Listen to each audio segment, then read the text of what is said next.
गर्मी से होगा तभी तबीयत खराब और इससे बहुत ज़्यादा इफेक्टिव होता है। हम लोग आज पढ़ेंगे जलीय पारितंत्र पारिस्थितिकी तंत्र।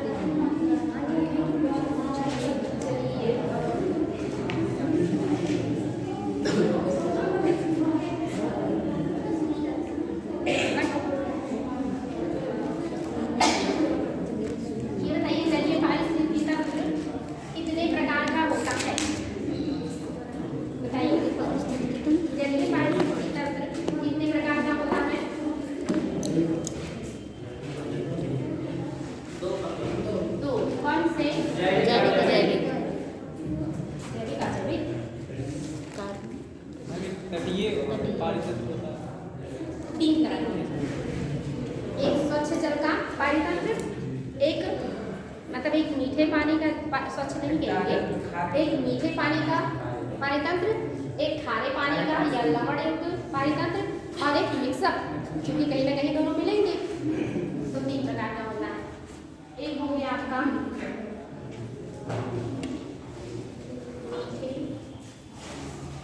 पानी का पारितंत्र, दूसरा संक्रमित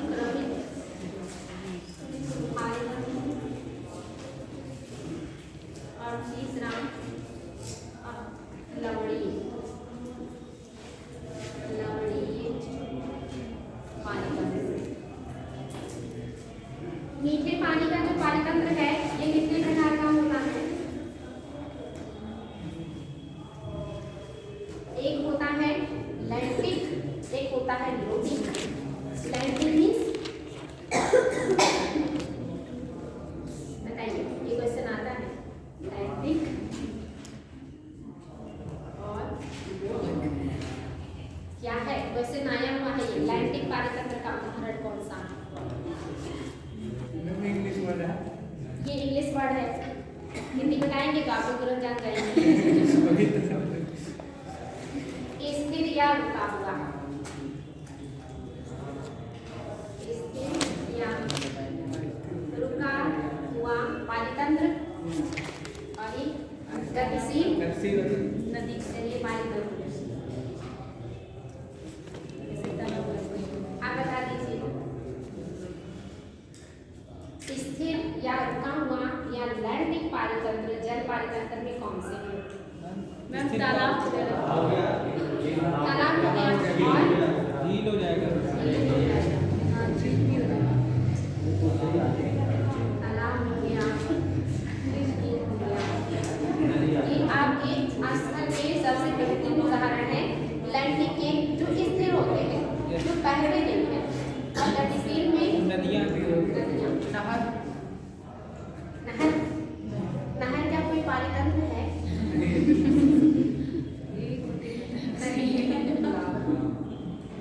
नहरों का कोई पारितंत्र नहीं होता।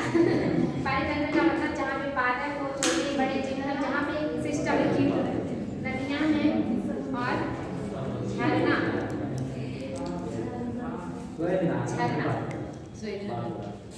नदियाँ और झरने, ये दोनों आपके कैसे हैं? लोटिक। ठीक है, लोटिक मतलब जो चलता है, जिसमें गतिशीलता है, जो गतिमान है वो लोटिक है, और जो स्थिर है जिसमें गति नहीं है वो क्या है? लैंडिक है।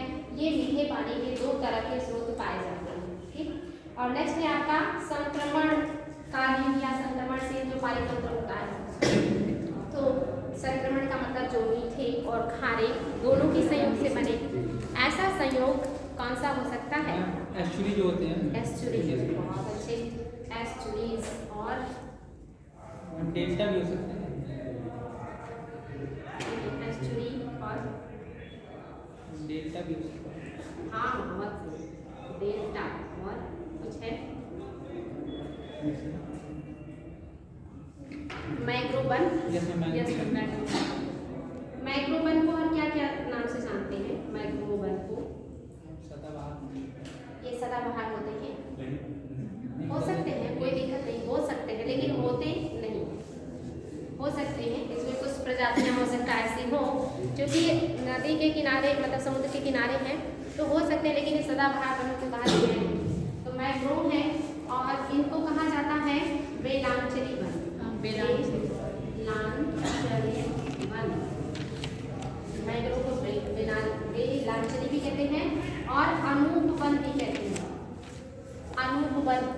क्वेश्चन आता है कि वेलांचली वन क्या है, अम्ल वन क्या है। मैंग्रोव तो सभी को पता है कि जो खारे और मीठे क्षेत्र के मिक्सअप पे होता है, और ऐसे वन ज्यादातर कहाँ मिलेंगे, डेल्टा में और समुद्र के तटीय क्षेत्रों में, जहाँ पे स्थल और समुद्र मिलते हैं, ऐसे ही वन वहाँ पे होते हैं। ये वनों का सबसे ज्यादा फायदा क्या है ये बताइए जरा, बहुत इंपॉर्टेंट है। सबसे ज्यादा ये किस तरह का फायदा आपको देते हैं? वैसे तो वन हाँ बहुत सारे फायदे देते हैं, फल नहीं देते, बाकी सब देते हैं। हाँ, क्या चक्रवातों से सुरक्षा प्रदान करते हैं। तटीय क्षेत्रों के क्या है, बैरियर हैं, बांध हैं। इनके जितना बढ़िया चक्रवातों को रोकने का हमारे पास अब कोई इतना बढ़िया तंत्र नहीं है कि जो चक्रवात को रोक सके, उसके विनाश को कम कर सकते हैं, वहाँ से भाग सकते हैं, वहाँ से हट सकते हैं, लोगों को सेवाएं दे सकते हैं, सुविधाएं उपलब्ध करा सकते हैं, समय से वहाँ से हटा सकते हैं। लेकिन उसकी तीव्रता को रोकने की शक्ति अगर किसी के पास है तो वो मैंग्रोव के पास है। रीजन क्या है? मैंग्रोव की जड़ें, इनकी विशेषता जानते हैं, क्या विशेषता होती है मैंग्रोव जड़ों की? विशेषता क्या है? क्वेश्चन भी बनता है। इनकी जड़ें नीचे जाती हैं, क्योंकि ये दलदली इलाका है, डाउट कि ये दलदली होगा, क्योंकि नदी का पानी भी है, समुद्र का पानी भी है, तो दलदल होगा। अगर दलदल है तो मैंने आपसे कहा था दलदल में जो पौष्टिक तत्व होते हैं वो धीरे धीरे नीचे चले जाते हैं, और ऑक्सीजन की कमी भी होती है यहाँ पे। तो ये ऑक्सीजन और जो अच्छे पोषक तत्व होते हैं उनकी तलाश में नीचे जाते हैं। नीचे काफी गहराई फिर जाने के बाद जब इन्हें वो सारी चीज़ों की उपलब्धता नहीं होती तो ये फिर वापस ऑक्सीजन के लिए रिटर्न होते हैं, और ये नीचे जा करके फिर जमीन के स्तर पे ऊपर आ जाते हैं। यानी कि ये जो वन होते हैं ये ऊपर तो हैं, लेकिन इनकी जड़ें ऐसे जाएंगी फिर ऊपर आएंगी, फिर जाएंगी फिर ऊपर आएंगी। यानी कि जैसे जाल नुमा ऐसे संरचना सी बन जाती है, इतना मजबूत होता है ये, बिल्कुल इतना जाल बना लेते हैं ये, नीचे जाना ऊपर आना, नीचे जाना ऊपर आना, ये प्रोसेस इतना मजबूत हो जाता है कि इनको चक्रवात या सुनामी भी उखाड़ नहीं पाता, बल्कि वो इनसे टकरा करके शांत हो जाते हैं या कम हो जाते हैं, इतना मजबूत जाली बनाते हैं। और ये जो जा करके ऊपर आते हैं बहुत खतरनाक होते हैं, दलदल में यूं निकले रहते हैं नुकीले नुकीले, इसमें मानव चल नहीं सकता, वो क्या होगा सब पैर में घुस जाएगा, इसमें वहाँ के जीव ही चल सकते हैं, इतनी नुकीली वहाँ पे ये जो ऊपर आई रहती है सब जड़ें, ये मैंग्रोव की है। तो ये क्वेश्चन आता है। इतना ही नहीं, ये कभी कभी जब इनको यहाँ नहीं मिल पाता, ये कई कई किलोमीटर दूर जाके बाहर के निकल आते हैं ऑक्सीजन और वो जो है पोषक तत्व प्राप्त करने के लिए। सोचिए बहुत लंबी दूरी सफर करके इनके जड़ दूर तक चले जाते हैं अपने लिए पोषक तत्व और ऑक्सीजन की तलाश करने। इतना मेहनत तो ये सब करते हैं अपने जीवन को बचाने के लिए। तो ये जितने भी तट होते हैं उनके किनारे इस तरह के वन अब मानव धीरे धीरे समाप्त कर रहा है। एक तो ये नाव बनाने के लिए होते हैं, काफ़ी मजबूत होते हैं, फिर ये जीवों का आवास भी है, फिर ऑक्सीजन तो देते ही देते हैं, इनकी लकड़ियाँ काफ़ी मजबूत होती हैं। जैसे सुंदरी जो वन है वो सब मैंग्रोव वन है, लेकिन हम उसको सुंदरवन का डेल्टा कहते हैं और इनको सुंदरी वन कहते हैं। लेकिन ये वन नाम भले सुंदर है, बहुत खतरनाक है, सुंदर नहीं है, इसमें चल नहीं सकते आप। ये पूरे के पूरे क्या है, मैंग्रोव वन है, जिनमें नीचे पूरा निकला रहता है कांटे कांटेदार, तो इसमें चलना आसान नहीं होता। ये बहुत ही बढ़िया हम करते हैं। ये क्वेश्चन बनता है कि वो कौन सी वन है जो सुनामी की तीव्रता को कम कर देते हैं, जो हमारे तटीय क्षेत्र को सुरक्षा प्रदान करते हैं, जो एक प्राकृतिक बैरियर है, अवरोधक है, बांध है। वो वन कौन से हैं जिनकी जड़ें नीचे जाके ऊपर आती हैं और ऊपर सतह पे निकली रहती हैं ऑक्सीजन की तलाश में, या आसपास कुछ दूरी तक जा करके फिर ऊपर स्थल पे आती हैं। ये सब किसकी विशेषता है, मैंग्रोव वन की। और भारत में सबसे ज़्यादा मैंग्रोव वन कौन से राज्य में पाए जाते हैं? छोटे एग्जाम में पूछा जाता है, पश्चिम बंगाल में सबसे ज़्यादा पाए जाते हैं। उसके बाद आपका गुजरात है, आंध्र प्रदेश है, जहाँ भी डेल्टा देखिए आंध्र प्रदेश में भी है, उड़ीसा में भी, जहाँ भी डेल्टा होगा मैंग्रोव वन होंगे, या वो समुद्र से सटा हुआ तटीय इलाका हो वहाँ भी मैंग्रोव वन पाए जाएंगे। तो ये तीन ऐसे पारितंत्र हैं जो क्या है, संक्रमण वाले हैं, मीठे और खारे के संक्रमण वाला। एक्चुअली मैंने आपको बताया था कि कहीं अगर ऊंचाई है, ऊंचाई से नदियाँ आ रही है, मान लीजिए कहीं से नदी आ रही है ऊंचाई से, और ऊंचाई से समुद्र में गिर रही है, तब ये क्या बना रही है, एस्चुरी बना रही है। ये जो पानी गिराएगी वो क्या होगा, और साथ उसमें जो गिरेगा वो बह जाएगा, टिकेगा नहीं, और इसलिए ये क्या करेगा, ये एस्चुरी बनाएगा। ये मीठा पानी लेके आ रही है और खारे पानी में गिर रहा है, तो ये जो इलाका है क्या हो गया, एस्चुरी का इलाका, खारे और मीठे पानी के संक्रमण का इलाका है। जो जलीय पानी तंत्र में सबसे कम उत्पादक होता है, क्योंकि यहाँ पे चीजें टिकती नहीं है। दूसरा मैंने बताया आपको डेल्टा। डेल्टा भी आप सभी लोग जानते हैं, नदी मीठे पानी का स्रोत है, लेकिन एक जगह ये जाके समुद्र से मिल जाती है और जहाँ मिलती है वो अपने अवसादों को वहीं पे ऊपर छोड़ देती है स्थल पे, और ये डेल्टा होता है। और ये इलाका भी कैसा है, समुद्र का पानी यहाँ अंदर तक घुस आता है और मीठा पानी तो रहता ही रहता है। ये भी संक्रमण वाला इलाका है, यहाँ भी मीठा और खारा पानी का संक्रमण पाया जाएगा। और मैक्रोबन तो आप लोग समझ ही गए, ये डेल्टाओं में भी मिलेगा, समुद्र के तटीय इलाकों में भी मिलेगा, और ये खारे पानी में उगने वाला पौधा, ये नमकीन पानी में ही उगता है मैक्रोबन नाम का। तो क्लियर हो गया, ये संक्रमित आपके पानीतंत्र है। और लवणीय पानीतंत्र में सबसे बड़ा कौन सा है?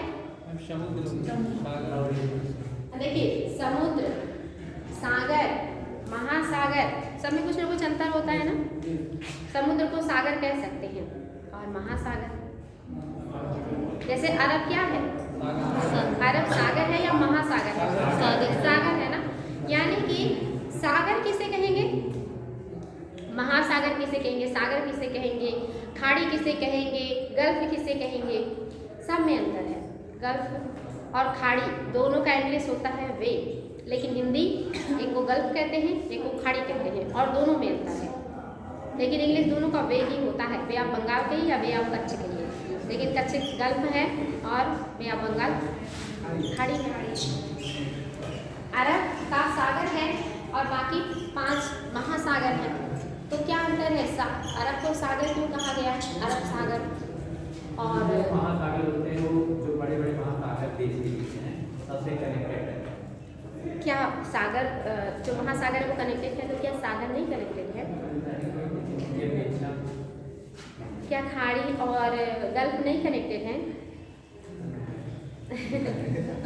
देखिए, वो पानी का इलाका जो 3 तरफ से स्थल से घिरा है, 3 तरफ से स्थल से घिरा है और एक तरफ से जल से अटैच है, वो खाड़ी कहलाता है। अगर वो छोटे आकार का है और वो मतलब पतला सकरा है, 3 तरफ से स्थल से घिरा है लेकिन सकरा है, तो वो गल्फ कहलाएगा।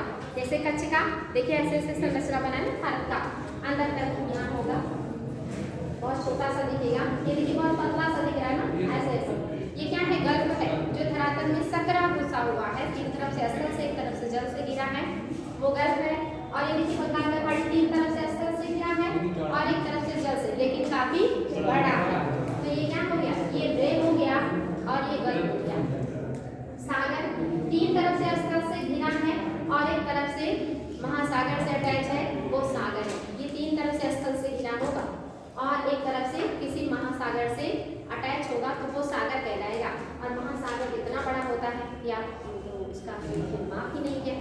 तो ये छोटे आकार का होगा, 3 तरफ से स्थल से घिरा होगा, एक तरफ से किसी महासागर से अटैच होगा, तो ऐसे सागरों को कहते हैं महासागर। जैसे झील, झील किसे कहेंगे, जो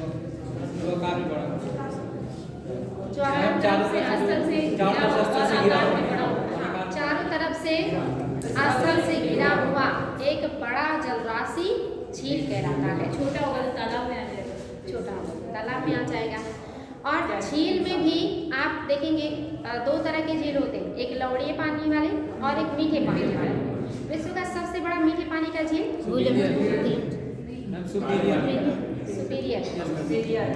और सेकेंड सबसे मीठा, सबसे बड़ा मीठे पानी का सेकेंड सबसे बड़ा झील, सबसे बड़ा बुलर झील है ना। यस, विक्टोरिया का नाम सुना है, जिसके बीचों बीच से भूमध्य रेखा गुजरती है और नील नदी गुजरती है।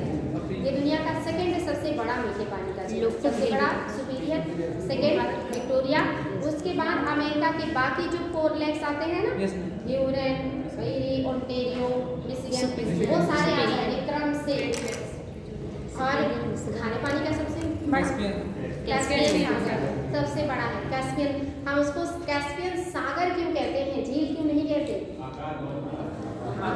आकार बहुत बड़ा है, सागर जैसा आकार है, लेकिन उसमें बस एक कमी है, वो कहीं से समुद्र से अटैच है। अगर वो अटैच होता तो वो झील ना होकर के सागर हो जाता। ठीक है, कंफर्म ना? हाँ, तो आपका जो लवणीय जल पारीतंत्र में है उसमें सबसे बड़ा कौन सा है? महासागर। ये भी क्वेश्चन आता है कि पृथ्वी पे सबसे बड़ा पारीतंत्र कौन सा है या सबसे स्थिर पारीतंत्र कौन सा है? बताइए, सबसे स्थिर पारीतंत्र कौन सा है? पर्वत, मैदान, पठार, महासागर? महासागर। सबका यही उत्तर है। Yes, स्थल पर सिद्धार्थ करण अटेंशन हियर, स्थल पर सबसे बड़ा पारीतंत्र कौन सा है? सबसे बड़ा कहेंगे तो आप लोग जान रहे हैं। सबसे स्थिर पारीतंत्र कौन सा है? पर्वत है, मैदान है, पठार है, महासागर है? यस, महासागर। पर्वतों में देखिए बढ़ने के बाद क्षरण, वलित, ब्लॉक, अवशिष्ट ऐसी चीजें हो जाती हैं, लेकिन महासागरों का कैम्ब्रियन काल से वैसे के वैसे है। तल बढ़ता जा रहा है लेकिन महासागर आज भी वैसे के वैसे, उनमें कोई नवीन और वलित और इस तरह की संरचना नहीं है। पर्वतों से भी ज़्यादा, मैदानों से भी ज़्यादा, पठारों से भी ज़्यादा सबसे ज़्यादा स्थिर पारीतंत्र जिसमें जल्दी परिवर्तन नहीं होता वो आपका कहाँ क्या है? महासागर। और सबसे बड़ा पारीतंत्र तो है ही, 3 हिस्सा कवर करता है आपकी धरती का, तो सबसे बड़ा और साथ ही सबसे स्थिर पारीतंत्र है। शुरू में जब ऐसे क्वेश्चन आते थे, जब कम पढ़े थे हम खुद, तब सोचते थे कि पर्वत होगा। स्थिर का मतलब ये जो ज़्यादा इधर उधर ना हो। लेकिन पढ़ते पढ़ते समझ में आता है कि नहीं, रियलिटी क्या है और क्यों है। एक दिन में तो कोई विद्वान नहीं होता, पहले हर कोई स्टूडेंट लाइफ जीता है, वही जिंदगी धीरे धीरे करके। तो ये आपकी लवणीय जो क्षेत्र है इसमें खुला समुद्र है। खुला समुद्र का मतलब जानते हैं? खुला समुद्र जो कहीं से एक तरीके से कहिए कि काफी बड़ा हो और जहाँ पे देखने से वो स्थल से कहीं अटैच दिखे ना, लगे कि बस पानी ही पानी है, जहाँ तक निगाहें जा रही सिर्फ पानी पानी, वो क्या हो गया? खुला समुद्र है। और ऐसे समुद्र कौन है? महासागर। और इसके अलावा आपका है मूंगे की चट्टानें, ये भी खारे पानी का ही पारीतंत्र है। और इसके अलावा आपका बैरियर द्वीप और तट रेखा।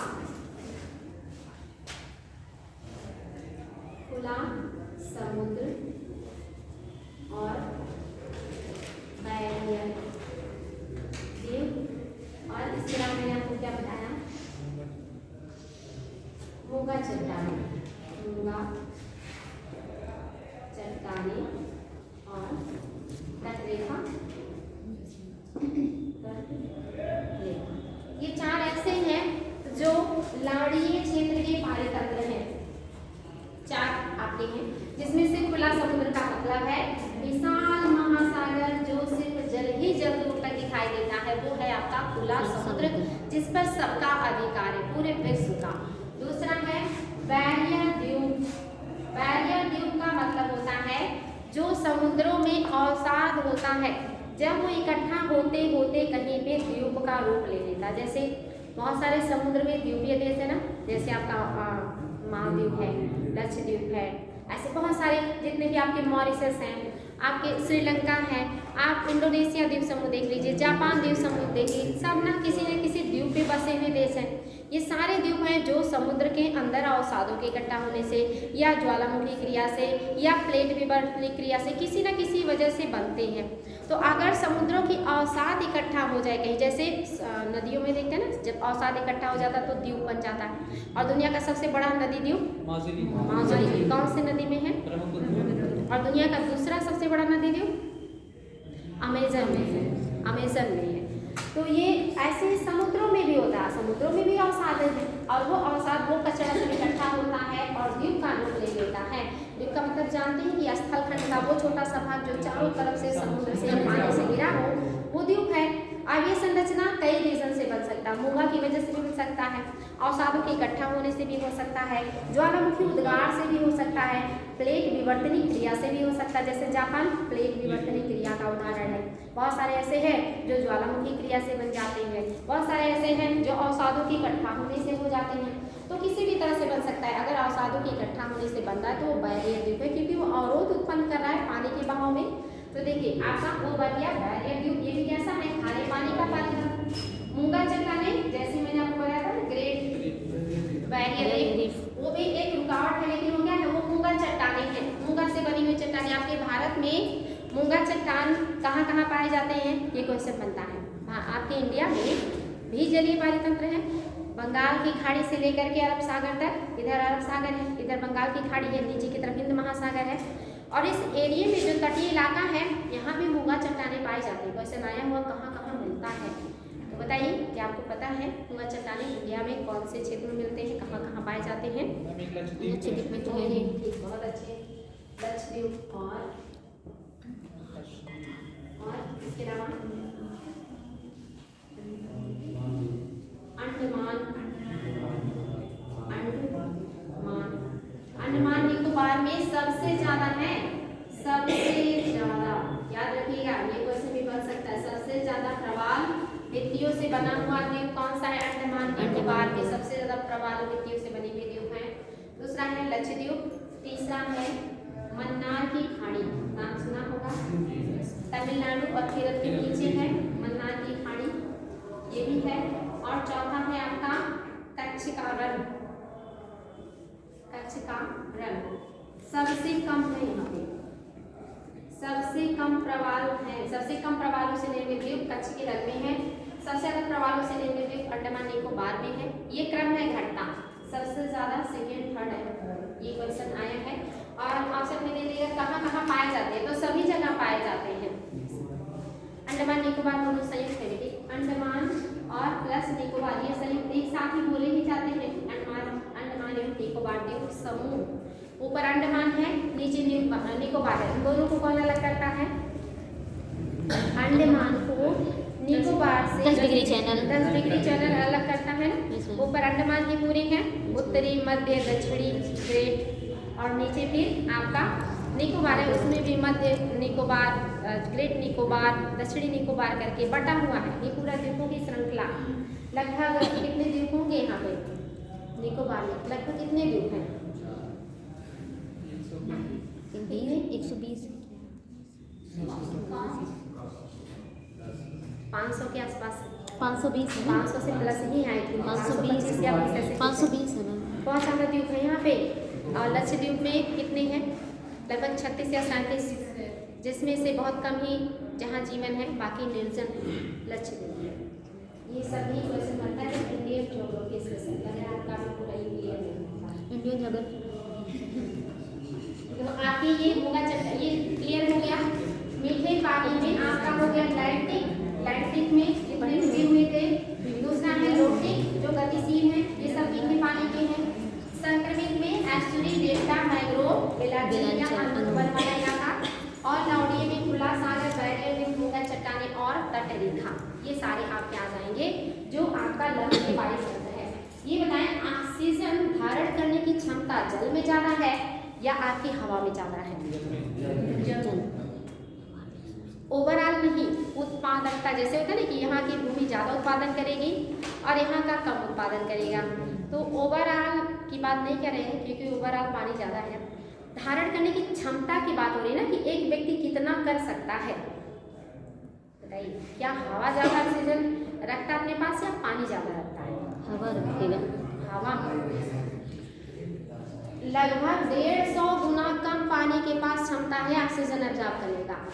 ऑक्सीजन एब्जॉर्ब हवा से लगभग 150 गुना कम पानी ऑक्सीजन अपने पास एब्जॉर्ब करता है। इसलिए देखिए अगर इतना ऑक्सीजन होता तो मछलियाँ हमेशा पानी को गलकड़े में क्यों लेती और निकालती, क्यों लेती निकालती, यानी कि उन्हें उसी से खनिज भी मिलता है, भोजन और ऑक्सीजन भी मिलता है, यानी कि पानी में बहुत कम ऑक्सीजन होता है, इसलिए उन्हें बार बार पानी को अंदर लेना और निकालना पड़ता है ताकि सप्लाई होती रहे। यानी कि अगर कहें कि अगर ऑक्सीजन की मात्रा कम होती है तो सबसे पहले कौन सा पानी तंत्र ज़्यादा प्रभावित होगा, स्थल या जल? तो जल, क्योंकि जल में क्षमता कम है।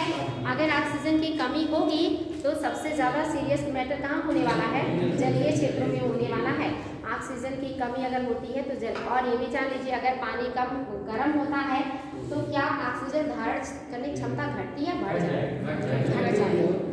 अगर ग्लोबल वार्मिंग हुआ, पानी का लेवल गर्म हुआ और अगर थोड़ा भी गर्म हुआ तो जो इतना कम ऑक्सीजन धारण कर रहा और कम करने लगेगा। फिर जलीय जो जीव हैं, आप सभी को पता है कि पानी के बिना कुछ घंटे रह सकते हैं, 24 घंटे तक रह जाते हैं अगर काम ना करना हो, ठंडे प्लेस में रहें। भोजन के बिना भी 15 दिन तक जी सकते, जिस तरह का बॉडी होगा। फैटी है तो लंबे समय तक जी सकता आदमी क्योंकि वो गलता रहता है, ऊर्जा देती रहती है। लेकिन अगर ऑक्सीजन ना मिले तो कुछ सेकंड या कहिए कि 1 से 2 मिनट, 2 मिनट के बाद तो पूरा शरीर नीला पीला काला सब हो जाएगा। तो जलीय क्षेत्र में सोचिए, अगर ऑक्सीजन की कमी हुई तो एक तरफ से क्या होगा, जलीय जीव मरना शुरू करेंगे। इसीलिए ग्लोबल वार्मिंग से जितना खतरा स्थल पे है उसका कई गुना ज़्यादा खतरा जलीय क्षेत्रों में है। इसलिए ये बहुत ही ज़्यादा चिंता का विषय है। आप अपना छोड़ के जलीय क्षेत्रों की चिंता ज़्यादा कीजिए कि आप जो इफेक्टिव होंगे आपका कई गुना ज़्यादा वो जल पारितंत्र होगा, जिससे आपको सबसे ज़्यादा ऑक्सीजन मिलता है, जिससे आपको आज भी बड़े पैमाने पे भोजन मिलता है, ऊर्जा मिलता है, जो आपके लिए परिवहन का काम भी कर रहा है, किसी का घर भी है, बहुत सारी चीज़ें जो आपको उपलब्ध कराता है, वो सबसे पहले और सबसे ज़्यादा इफेक्टिव होगा अगर ग्लोबल वार्मिंग होता है तो। ठीक है, चलिए आगे बढ़ेंगे।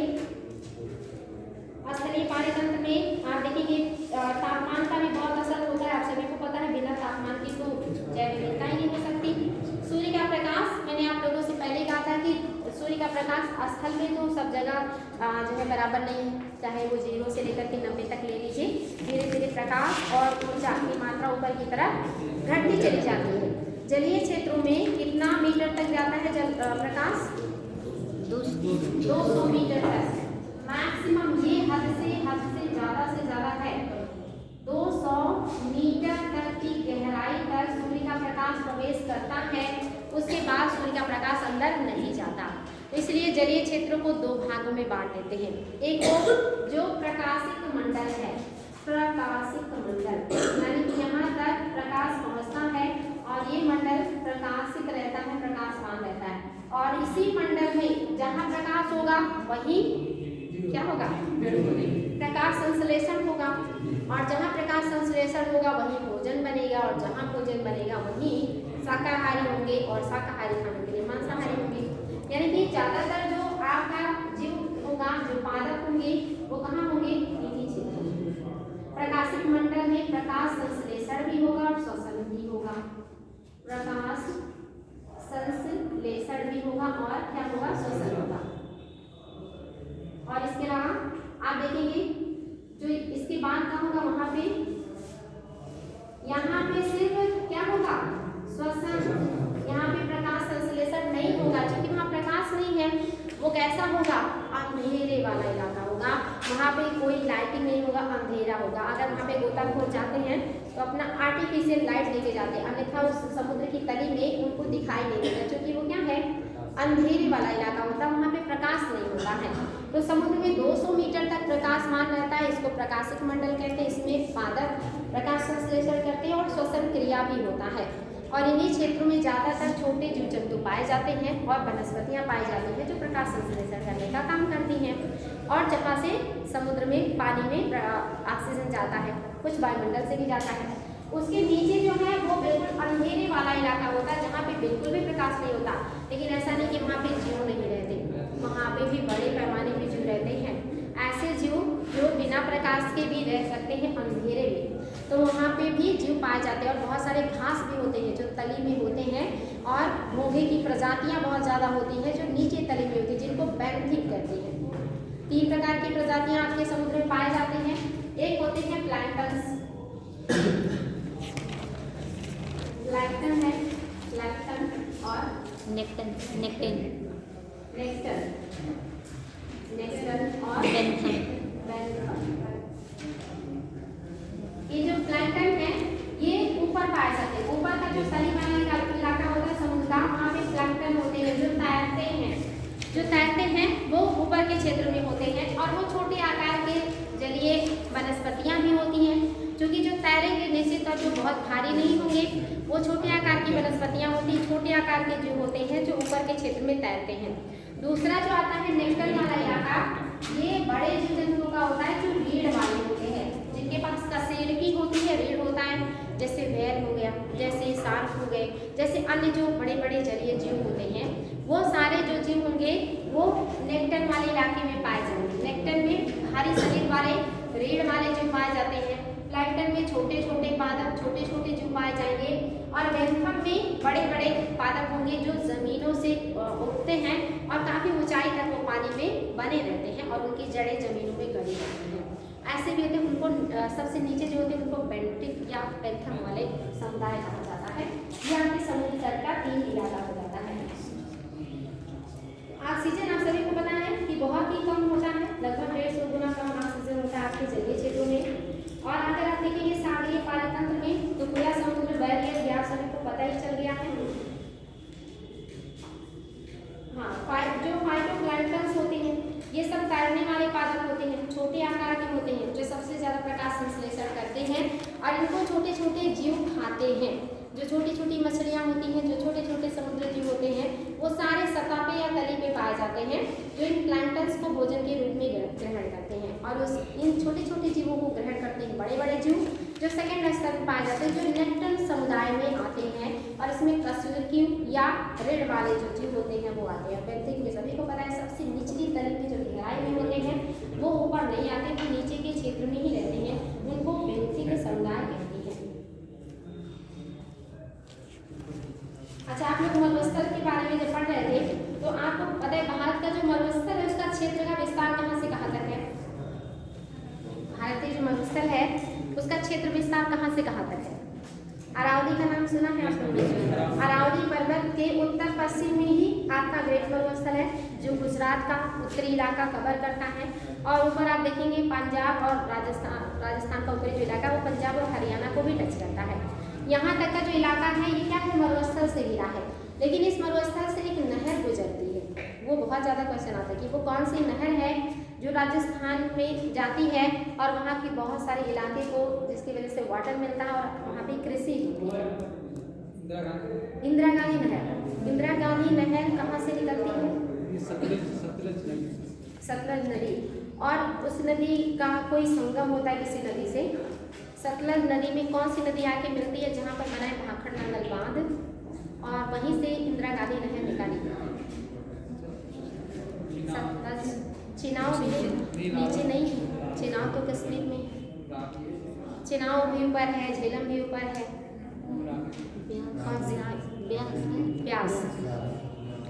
ब्यास और सतलज नदी के संगम में बना है भाखड़ नंगल बांध, और यहीं से निकलती है आपकी इंदिरा गांधी नहर। तो ये किन किन राज्यों की संयुक्त परियोजना है, ये सब क्वेश्चन आया हुआ है। राजस्थान है, गुजरात है, राजस्थान मध्य, क्योंकि गुजरात में नहीं आता ना ये नहर, राजस्थान के ऊपरी बेल्ट में रहता है। पंजाब है, हाँ, और हरियाणा और दिल्ली, हरियाणा, पंजाब, राजस्थान और दिल्ली, इन चारों लोगों की संयुक्त परियोजना है इंदिरा गांधी नहर, जो निकलता है आपका भाखड़ नंगल, जहाँ पे बांध बनाया गया, डैम बनाया गया, वहाँ से निकलता है।